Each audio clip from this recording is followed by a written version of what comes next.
โดย เนี่ แม่ ย นะ ตามรูป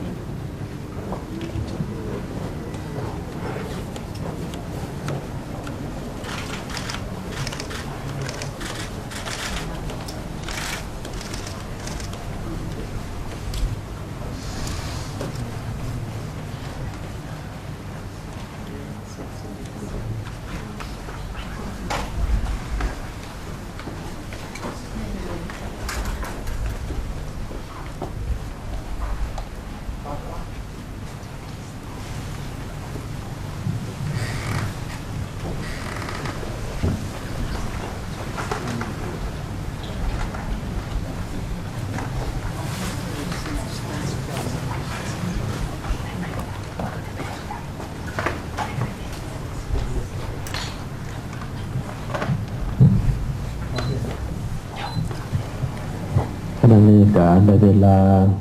พอเพียงทุกประการจะขออนุญาตเข้าสู่พิธีทีอันเป็นสิริมงคลก็นั้นขอเฮียนสมเด็จเจ้าหญิงไอโกะแห่งประเทศญี่ปุ่นที่นับถืออย่างสูงเฮียนท่านนางปณิยาโตตุของประธานประเทศแห่งสปป.ลาวที่เคารพนับถืออย่างสูงอย่างการนำทัพรัฐแก่ที่มีเกียรติที่นับถือเมื่อนี้ได้เวลาสมควรได้เข้าพิธีบาสีอวยพรให้แก่ท่านสมเด็จเจ้าหญิงไอโกะแห่งประเทศญี่ปุ่นและในโอกาสได้มาเยี่ยมยามสันทวมิตรีสาธารณรัฐประชาชนลาวได้จัดพิธีบาสีอวยพรในเพิ่นวันนี้ได้เวลาเป็นเรื่องงามยามดีแล้วเพื่อเป็นเกียรติในพิธีเป็นสิริในมงคลขอเรียนเชิญท่านนางปณิยาโตตุของประธานประเทศแห่งสปป.ลาวได้ให้เกียรติได้เพียรพาขวัญให้เป็นสิริมงคลขอเรียนเชิญด้วยความอย่างสูง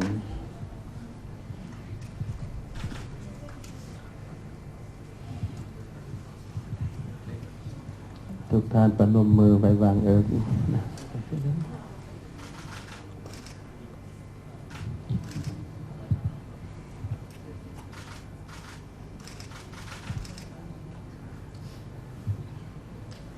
จะไปเชิญเจ้าพนักงานได้เล่งไฟมงคลให้ท่านจัด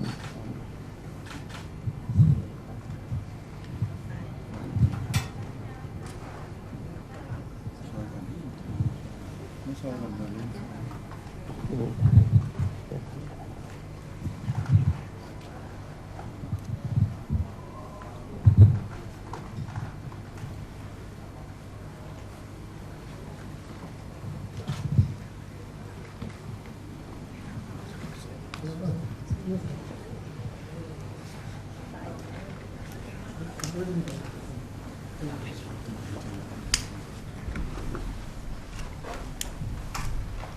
การอนุญาตเข้าสู่พิธี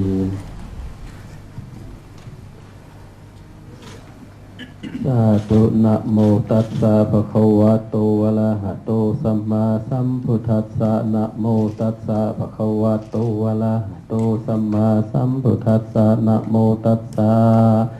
ภะคะวะโตอะระหะโตสัมมาสัมพุทธัสสะพุทธังอาราธนานังธัมมังอาราธนานังสังฆังอาราธนานังสัพพะเทวตาอาราธนานังพุทธังปสิทธิโนธัมมังปสิทธิโนสังฆังปสิทธิโนโอกาสาราธนังกะโลมาโอกาสาโพโอกาสราธนาเทพบุตรเทพดาพญาอินทร์พญาพรหมพญายมมาลาดท้าวจตุโลกบาลทั้งสี่จำเมธรณีอิสุนเมฆลาปุณาสิ่งศักดิ์สิทธิ์ในสกลและพิภพเจ้าที่เจ้าฐานเจ้าบ้านเจ้าเมืองเจ้าวงศ์คงเขตจงเสด็จเข้ามาบาสีอวยพรให้แก่สมเด็จเจ้าหญิงไอโกะแห่งประเทศญี่ปุ่นดาวพุงข้าทั้งหลายในกาลบันนี้หมดทุกต้นทุกองค์ได้ก่อขาดเทินสีสิทธิพระพรบวรแวนวิเศษอาจเป็นเบกเตโสสายยันตุภวังสยามังคลาสยามหามงคุณปุ่นด้านดีตกแต่งแล้วพาขวัญแก้วยกย่อมมานี้ทั้งการมาปามีทั้งการจัดตั้งพระทานพักรัดนำผ้าเป็นเข้าเท่าแก่พร้อมลูกตาล ทั้งชายหญิงสาวเบาใจเสื่นหาวยินดีมาทำลาบบาสีสุขวัญอวยพรให้แก่สมเด็จเจ้าหญิงไอโกแห่งประเทศญี่ปุ่นดังในโอกาสได้มาเยี่ยมยามประเทศสาธารณรัฐประชาธิปไตยประชาชนลาวเพื่อสันทวะไมตรีสามัคคีมิตรภาพเนื่องในโอกาสเป็นเรื่องงามยามดีปูนด้านดีตกแต่งแล้วพาควรแก้วยกย่อมมามีทางมาลาหอมพวงเฮาเหล่ากองแก้วใส่พาควรส่วนกันมานั่งเตาเข้าต้มกล้วยใส่บาสีนี้ทางของดีๆงามเพียงปอดกองห่างลวดและบอนรับบวนจึงได้ยกพระผวนมาตั้งในห้องพวกพี่น้องพุ่งมูวงศาทางตะนายพ่อแม่เท่าแก่พร้อมสาวบ่าวนงหามก่อหางใดหรืองามยามดีเลิศแล้วหมอพรแก้วจากเอิญเฮียกเอาขวนว่ามาเจอขวัญขวนสมเด็จเจ้าไปเที่ยวเล่นเห็นมาวันป้าไม่ใหญ่ไปสมสวนดอกไม้สาเลี้ยวให้ตามมาขวนสมเด็จเจ้าไปทัศนาเยี่ยมหลายเมืองบอนต่างๆขวนไปย่างข้ามน้ำทะเลกว้างยันไกลขวนสมเด็จเจ้าไปพักขวนเจ้าให้ตามมาว่ามาเจอขวัญ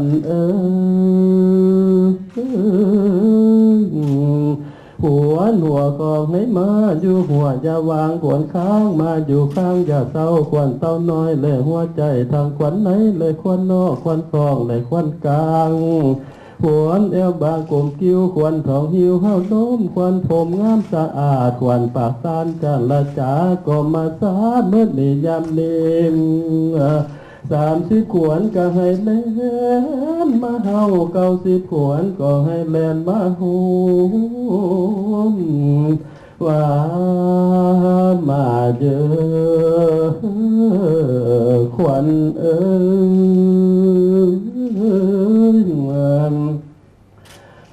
ยามสมเด็จเจ้าอยู่ให้มีไสยามสมเด็จเจ้าเดินทางไปขอให้มีโศกไปจะมีอันค้ามาจะมีอันคองจะได้อวยพรให้พรไสสิทธิโศกโลกจะผ่านมันจะมีพี่จะเห็นทางขอเข็นอย่าใกล้ให้ไกลข้างห่างเหินยามเมื่อเดินดงดันไปเขตทินดินไก่ขึ้นรถไปและที่โยนอย่าพบโจรมันหายไปเหนือไปใต้ให้ไปไว้มาคองคุณความดีทั้งหลายขอให้นำตามหลังคอยระวังแวดล้อมตามกลดังเงาอย่าได้อุกอังเอาเศร้าโศกดวงใจความทุกข์ไปทั้งหลายอย่าได้มีมาตองว่ามาเจอขวัญ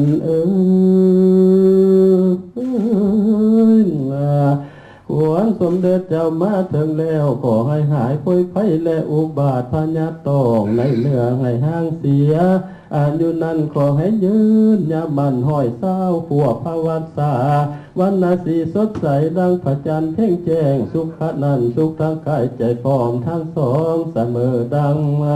ผ่าละแย้งเกิงกำไพศาลสาผู้สุขุน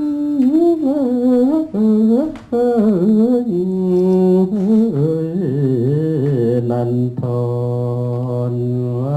ใส่ยันตูภวังใส่ยมังคลังอายุวันโนสุขังภาลังเถิ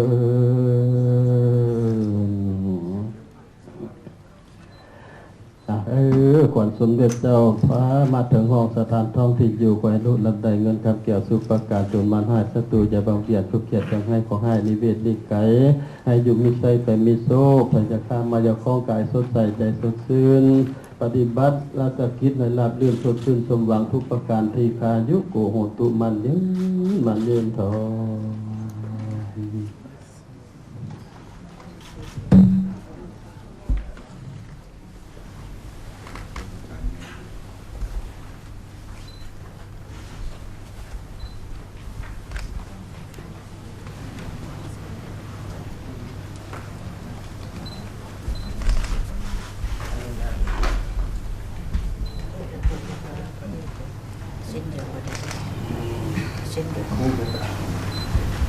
ยาสิทธิพันธ์นังรับฟังสุขขังพลังผู้แก่นใจคนมาแก่นพวกคนอยู่ความเจ็บใจใจของใครจะมียามอยู่หันมีใจเป็นมาตั้งแต่มีโซ่กายสดใสใจสดชื่นพลาภิตอรสกิจก็ให้ลาภให้ลื่นขอให้เป็นให้เกิดให้เจริญยืนอยู่ดียิ่งสุขสมมักสมปรารถนาอายุวันยืนยาวมีคายุโกตุมัน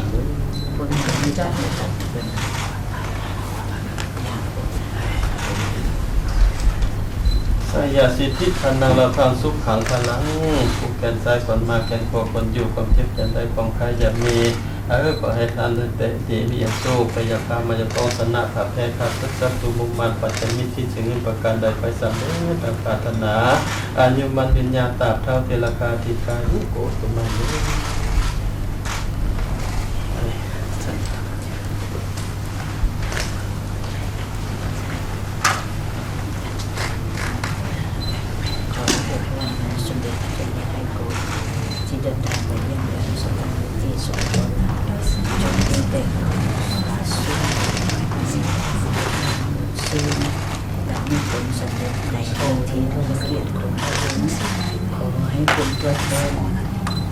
แห่งสายสุพรรณมิตรภาพ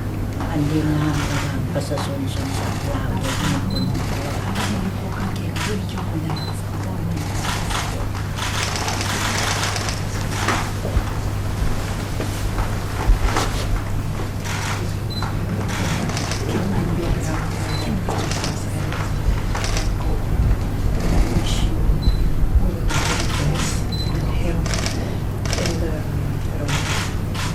success in all your undertakings. May I also wish Japan long-lasting peace and prosperity.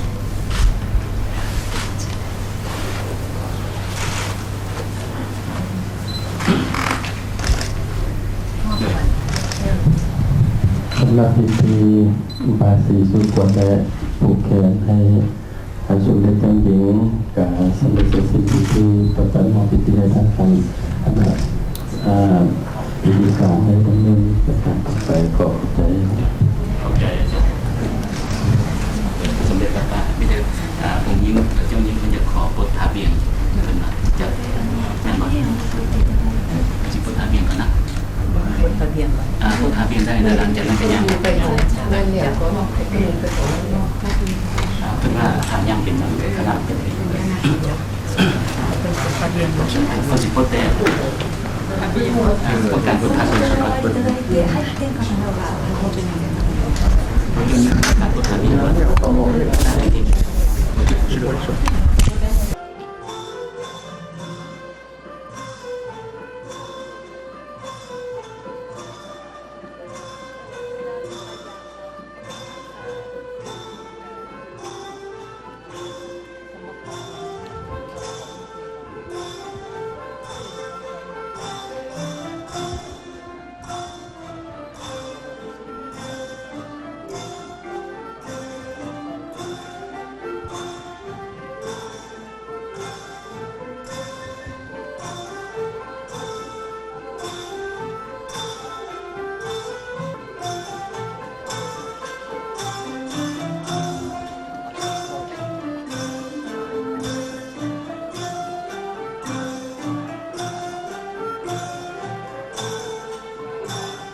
เฮียน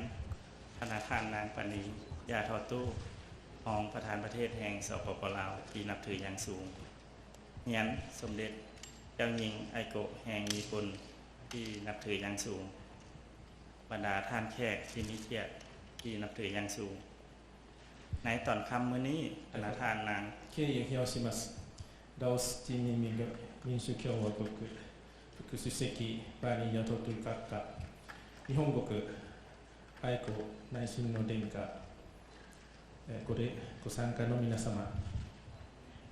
ในตอนค่ำมื้อนี้ปณธานนางปานิยาทอตู้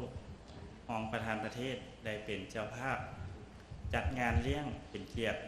ต้อนรับสมเด็จเจ้าหญิงไอโกะแห่งญี่ปุ่นเนื่องในโอกาสที่เดินทางมาเยี่ยมยามสาธารณรัฐประชาธิปไตยประชาชนลาวอย่างเป็นทางการในระหว่างวันที่ 17-21 พฤศจิกายน 2025今晩バーニー・ヤトトゥ国家副主席は2025年11月17日から21日までラオス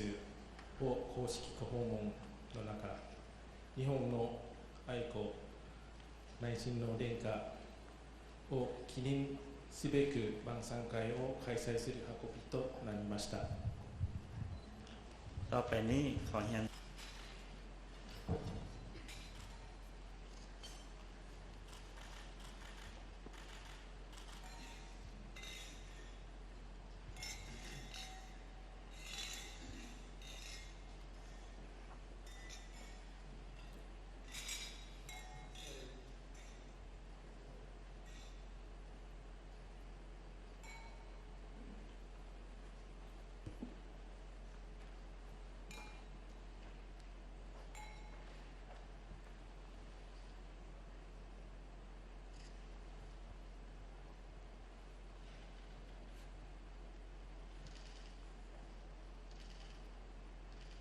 ขอบใจพนักงานของประธานประเทศปานิยาทอตู้バーニー・ヤトトゥ国家副主席閣下ありがとうございます。ต่อไปขอถือเป็นเกียรติเรียนเชิญสมเด็จเจ้าหญิงไอโกะแห่งญี่ปุ่นขึ้นกล่าวคำเห็นขอเรียนเชิญ引き続きまして愛子内親王殿下にご発言を受けたまりたく存じます。どうぞよろしくお願い申し上げます。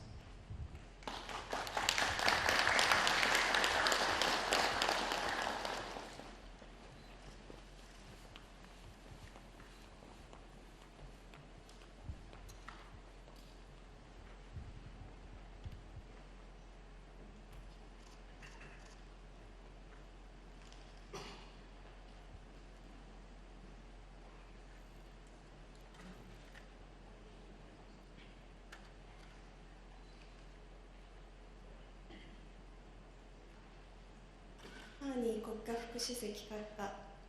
ご列席の皆様、สบายดี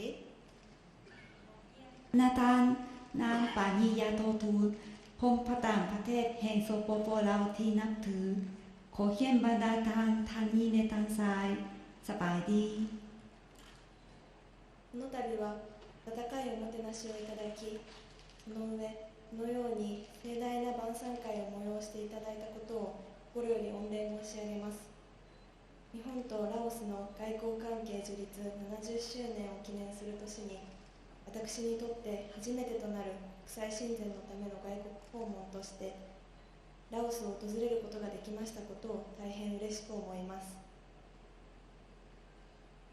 ก่อนอื่นหมดข้าพเจ้าขอแสดงความขอบใจจากจริงใจมายังพนาธานที่ได้ต้อนรับอย่างอบอุ่นและจัดงานเลี้ยงที่สง่างามในค่ำคืนนี้เนื่องในโอกาสฉลองครบรอบ70 ปีแห่งการสร้างตั้นสายพอพันทางการทูตระหว่างญี่ปุ่นและลาว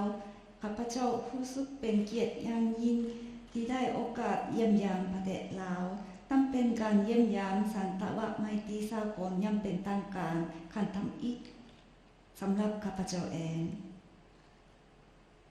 本日の到着以来、本lun国家主席、ハーニー国家副主席、孫蔡首相をはじめ、ラオスの国民の皆様から心のこもった歓迎をいただき、ありがたく思うとともに、長年にわたって培われてきた両国の心温まる友情の絆を実感することができました。また、先ほどはハーニー国家副主席にバーシースークワンの儀式を執り行っていただきました。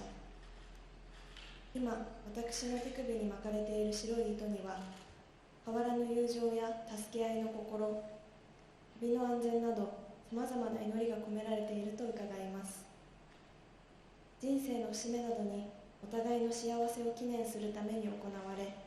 大切に受け継がれてきているこのようなラオスの伝統的な儀式に触れる特別な機会をいただいたことにも深く感謝申し上げます。ตั้งแต่เวลาข้าพเจ้ามาฮอดประเทศลาวคณะทานพระต่างประเทศทนรุนศรีสุริคณะทานห้องพระต่างประเทศท่านน้ำปานียาโตทูคณะทานนายกรัฐมนตรีสงสัยสิปานดอนพร้อมด้วยประชาชนทุกท่านได้ต้อนรับข้าพเจ้าอย่างจริงใจข้าพเจ้ารู้สึกมีบุญคุณและขอบใจมายังบรรดาทานที่ให้ข้าพเจ้าสัมผัสกับสายความมิตรภาพที่อบอุ่นใจระหว่างสองประเทศของพวกเขาเป็นเวลายาวนานนอกจากนั้นพระทานนามปานีก็ได้จัดตั้งพิธีบาสีสุควรให้แก่ข้าพเจ้าได้ยินว่าเส้นท้ายสีขาวที่พึงมัดให้อ้อมข้อมือของข้าพเจ้านี้แม้เต็มไปด้วยคำอธิษฐานที่ดีหลายอย่างเช่นความหวานเพื่อมิตรภาพที่บ่เปลี่ยนแปลงการสนับสนุนซึ่งกันและกันและอวยพรสำหรับความปลอดภัยในการเดินทางข้าพเจ้าอีกเทื่อนึงขอแสดงความขอบใจอย่างสูงที่ได้ให้โอกาสพิเศษที่ได้สัมผัสกับพิธีแบบคิดคมประเพณีดั้งเดิมของประชาชนลาวอีกด้วยอีกซึ่งได้สืบโตตั้งแต่ได้มาเพื่ออธิษฐานความสุขในการละโอกาสที่สำคัญในชีวิตของประชาชนในแต่ละจะในชีวิตラオスには豊かなメコン川の恵みとともに国民の生活に根付いた古くからの伝統文化が残されていると伺っております。本日の午前中に訪れた凱旋門やハートルアン大島では市内を一望した際の雄大な眺めや誇りある歴史と人々の祈りの場の荘厳な雰囲気に心を打たれました。私の父は2012年にラオスを訪問していますが、父からはラオスの人々の温かさやメコン川の恵みを受けた豊かな文化と美しい景色が特に印象深かったと聞いています。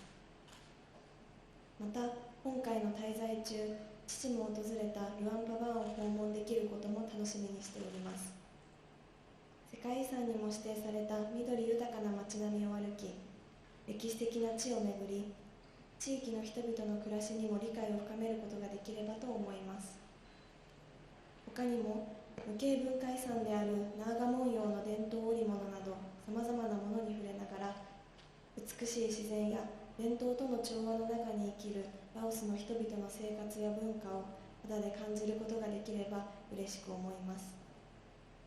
ข้าพเจ้าได้ยินว่าประเทศลาวเขียนคือกับกระแสของแม่น้ำโขงที่อุดมสมบูรณ์รักษานุสวัฒนธรรมและขีดของประเพณีที่ติดพันกับชีวิตการเป็นอยู่ของประชาชนตั้งแต่สมัยโบราณตอนเช้านี้ข้าพเจ้าได้ไปเยี่ยมยามประตูไซและพระธาตุหลวงข้าพเจ้ารู้สึกตื่นตันใจอย่างลึกซึ้งกับทิวทัศน์ที่สวยงามที่มองเห็นตัวเมืองประวัติศาสตร์ยาวนานที่มีเกียรติและบรรยากาศที่สง่างามของสถานที่สักการะบูชาของประชาชนเสด็จพ่อของข้าพเจ้าได้ไปเสด็จเยี่ยมประเทศลาวในปี 2012 และเพิ่นได้บอกข้าพเจ้าสู่ฟังว่าเพิ่นได้ประทับใจเป็นพิเศษต่อจิตใจว่าเพื่อแผ่ของประชาชนลาววัฒนธรรมที่อุดมสมบูรณ์และทิวทัศน์ที่สวยงามอยู่ใต้ความอุดมสมบูรณ์ของแม่น้ำโขงข้าพเจ้ามีความหวังว่านาที่จะไปเยี่ยมยามลวนประบาลเมื่อที่เสด็จพ่อก็ได้เสด็จเยี่ยมยามเช่นกันในระยะที่ข้าพเจ้าอยู่ประเทศลาวข้าพเจ้าหวังว่าได้อย่างผ่านภูมิสันฐานที่อุดมสมบูรณ์ของเมืองมรดกโลกรับสมสถานที่ประวัติศาสตร์และเข้าใจชีวิตของประชาชนท้องถิ่นให้ลึกซึ้งกว่าเขานอกจากนั้น ข้าพเจ้ายังมีความหวังที่ได้สัมผัสกับชีวิตและวัฒนธรรมของประชาชนลาวที่ดำรงชีวิตอย่างกลมเกลียวกันกับธรรมชาติและประเพณีที่สวยงามพร้อมทั้งได้สัมผัสกับสิ่งของหลากหลายชนิดรวมทั้งแผ่นแพทย์พื้นเมืองที่ใช้หลายหน้าซึ่งเป็นมรดกโลกวัฒนธรรมที่บ่สามารถจับต้องได้人と人との交流が両国をつなぐ絆を育んできました。ラオスはちょうど60年前の1965年にJICA海外協力隊が初めて派遣された国であり、これまでに1000名を超える隊員が帰国に受け入れられ、現地の皆様と活動を共にしてきています。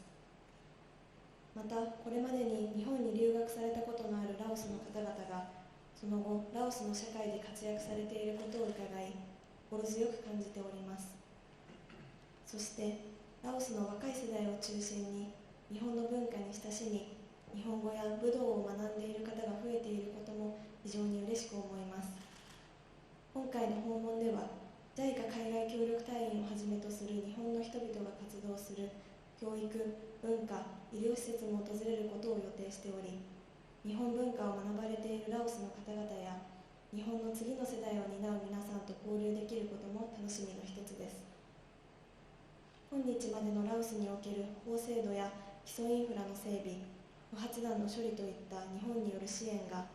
ラオスの国民の皆様のお役に立てているのであれば大変嬉しく思います。ข้าพเจ้าได้รับทราบมาว่าประเทศลาวเป็นประเทศทำอิฐที่อาสาสมัคร JICA ได้ถูกจัดส่งมาปฏิบัติหน้าที่ในปี1965ซึ่งก็คือ60ปีก่อนพอดีและมาจนโหดปัจจุบันประเทศลาวก็ได้รับเอาอาสาสมัครหลายกว่า 1,000 คนและเขาเจ้าก็ได้เคลื่อนไหวความกันกับบรรดาทานในท้องถิ่นสืบต่อมาป้องกันนั้นข้าพเจ้ารู้สึกยินดีเป็นอย่างยิ่งที่มีคนสนใจวัฒนธรรมญี่ปุ่นเขียนภาษาญี่ปุ่น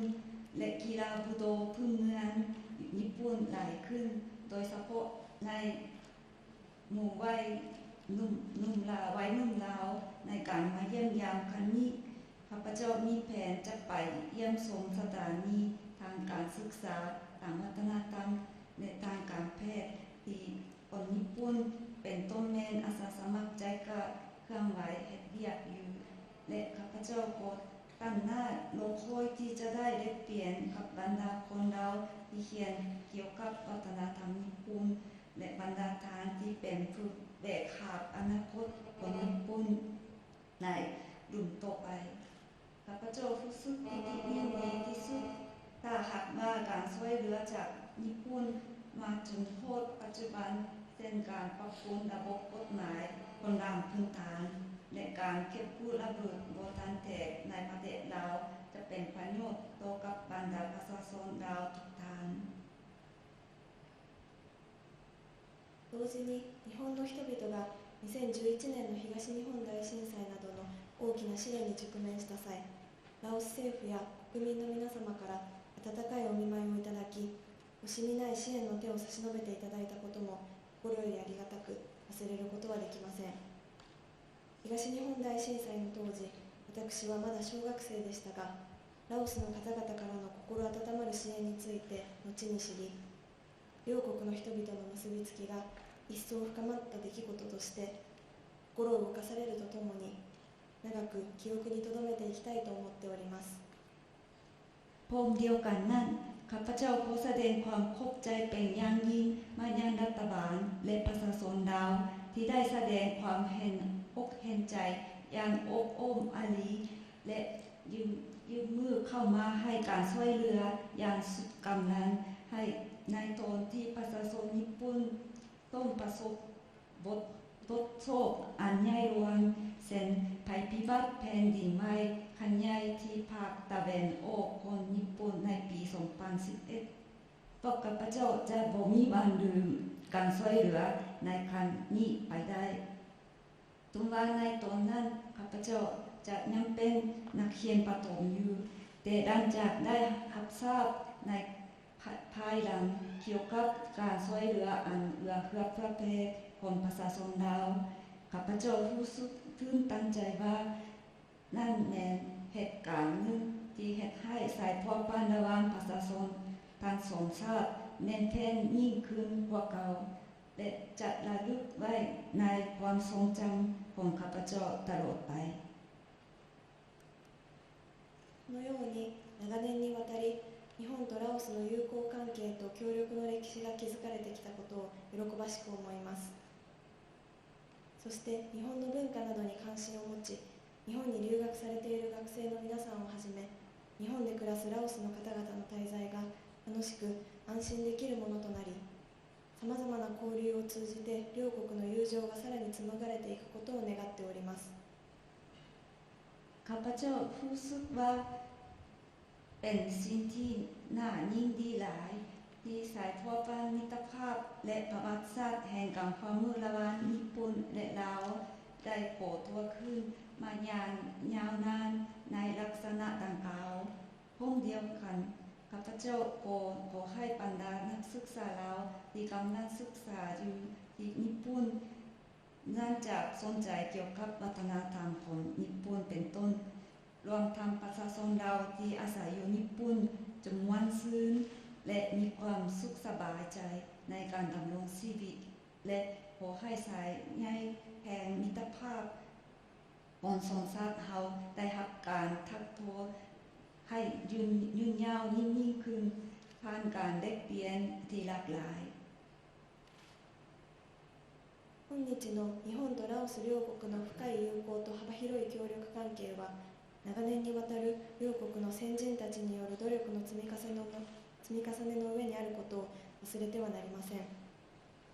両国関係の発展に情熱を注ぎ、さまざまな困難を乗り越え、力を尽くしてこられた方々に思いを馳せるとともに、今後、私たち若い世代が先人たちの歩みを受け継ぎ、両国の架け橋となって、ラオスのチャンパーや日本の桜のように美しい花を咲かせていくことができればと思います。พวกเขาต้องบ่ลืมว่ามิตรภาพอันแน่นแฟ้นและสายพัวพันแห่งการความมืออันกว้างขวางระหว่างสองชาติญี่ปุ่นและลาวในปัจจุบันนี้แม้นมากพ้นแห่งความพยายามที่สังสมมายาวนานโดยคนฟุ้นโกนของทั้งสองประเทศข้าพเจ้าขอระลึกถึงบรรดาทานที่ได้ฟุ่มเฟือยแห่งอย่างกระทึกลือล้นข้ามผ่านนาอุปสรรคและพยายามอย่างสุดพละกำลังเพื่อการทึกย้ายขยายตัวของสายพัวพันระหว่างสองชาติและวันว่านับจากนี้ไปคนฟุ้นนุ่มพวกเขาจะสุดโตก้าวเดินของคนฟุ้นโกนเป็นขั้วโตระหว่างสองชาติและบุญบานอย่างงดงามดังเดียวกับดอกจำปาลาวและดอกซากุระญี่ปุ่นこの機会に日本、ラオス両国において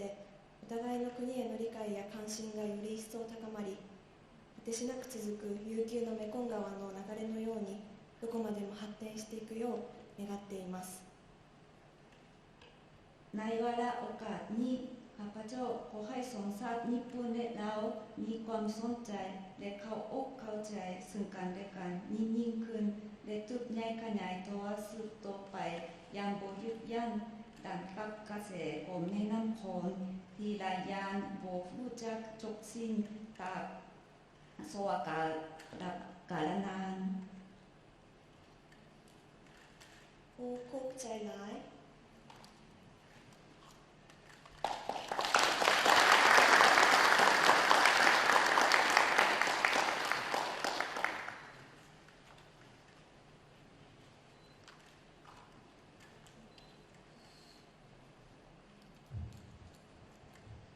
ขอบใจหลายยกโจก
シンクロ